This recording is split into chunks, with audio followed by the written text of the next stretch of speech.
toții cuvântul și credem că ești aici, Doamne Iisus. Tu ai spus că oricine cheamă numele Tău va fi mântuit, va fi eliberat. Doamne, chemăm numele Tău. Pentru că avem nevoie de Tine și de numele Tău. Te punem la loc de cinste, Doamne. Adunarea asta nu este a noastră. Nu este adunarea baptiștilor, Doamne. Este adunarea lui Iisus Hristos. Aleluia! E adunarea Ta, Doamne. Și fă ce vrei în adunarea Ta.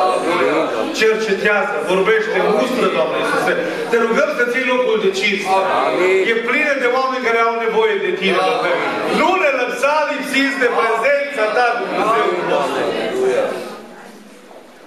O, Dumnezeule, sunt oameni cu nevoie aici. Tu știi mai bine decât mine, Doamne. Sunt oameni nemântuiți.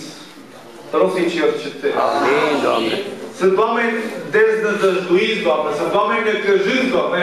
Vă rog să le dai bucurie în seara aceasta. Și mângâiere, da. Doamne, sunt oameni bolnavi care suferă în trup.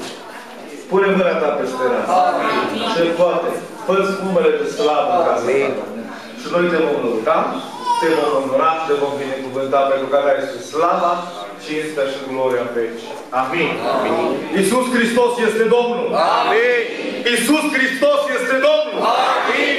Iisus Hristos este Domnul. Amin. Aleluia. Gloria Lui. Ocupați locurile, dragii mei.